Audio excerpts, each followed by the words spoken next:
முதல் வாசகம். இச்சொற்கள் எல்லாம் உங்கள் செவிகளில் விழுமாறு உரைக்க ஆண்டவர் உங்களிடம் என்னை உண்மையாகவே அனுப்பியுள்ளார். இறைவாக்கினர் எரேமியா நூலிலிருந்து வாசகம். 26:13-16 24 அந்நாள்களில் குருக்களும் இறைவாக்கினரும் தலைவர்களையும் மக்கள் அனைவரையும் நோக்கி, இந்த ஆள் கொலை தீர்ப்புக்கு உரியவன், ஏனெனில் நீங்களே உங்கள் காதால் கேட்டது போல இந்நகருக்கு எதிராக இவன் இறைவாக்கு உரைத்துள்ளான் என்று முறையிட்டனர். அப்பொழுது தலைவர்கள் மற்றும் மக்கள் அனைவரிடமும் எரேமியா கூறியது, நீங்கள் கேட்ட இச்சொற்களையெல்லாம் இக்கோவிலுக்கும் இந்நகருக்கும் எதிராக அறிவிக்குமாறு ஆண்டவரே என்னை அனுப்பியுள்ளார். எனவே இப்பொழுதே உங்கள் வழிகளையும் செயல்களையும் சீர்படுத்திக் கொள்ளுங்கள். உங்கள் கடவுளாகிய ஆண்டவரின் குரலுக்குச் செவிகொடுங்கள்.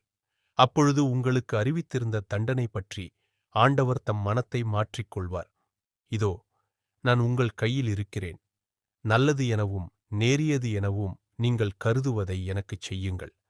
ஆனால் ஒன்றை மட்டும் நன்கு அறிந்து கொள்ளுங்கள்.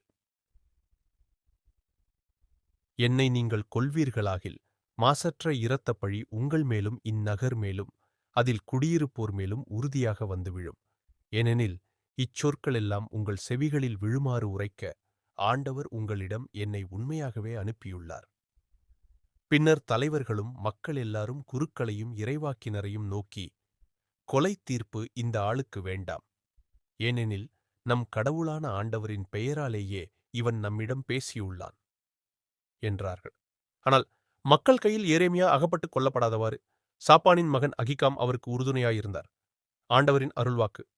இறைவா உமக்கு நன்றி. பதிலுரை பாடல். திருப்பாடல் 69 14-15 29-30 ஒப்பெரு புனு. பல்லவி. எனது விண்ணப்பத்திற்கு கடவுளே பதில் மொழி தாரும்.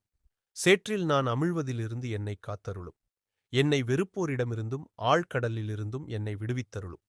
பெருவெள்ளம் என்னை அடித்துக் கொண்டு போகாதிருப்பதாக. ஆழ்கடல் என்னை விழுங்காதிருப்பதாக. படுகுழி தன் வாய் திறந்து என்னை மூடிக்கொள்ளாதிருப்பதாக. பல்லவி. எனது விண்ணப்பத்திற்கு கடவுளே பதில் மொழி தாரும். எளியேன் சிறுமைப்பட்டவன், காயமுற்றவன்.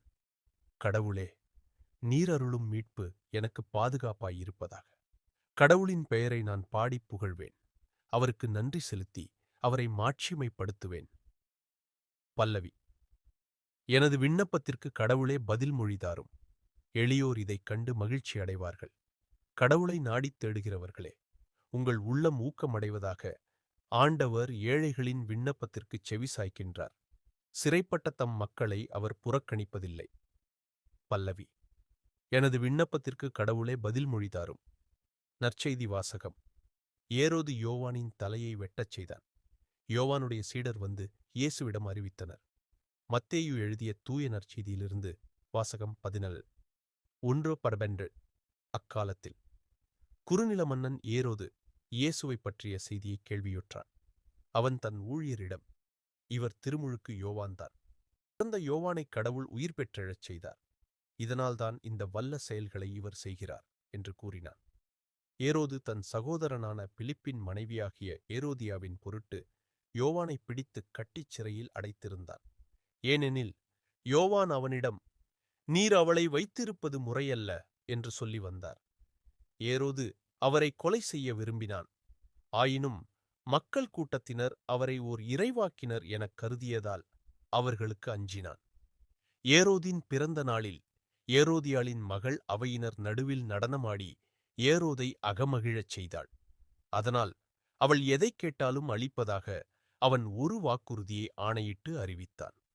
அவள் தன் தாய் சொல்லிக் கொடுத்தபடியே திருமுழுக்கு யோவானின் தலையை ஒரு தட்டில் வைத்து இங்கேயே எனக்குக் கொடும் என்று கேட்டாள்.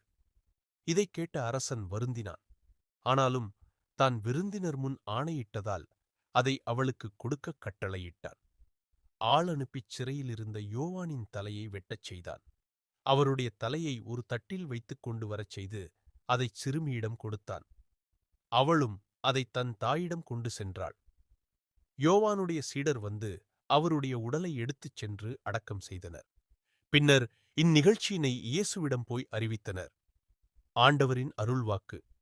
இறைவா உமக்கு நன்றி.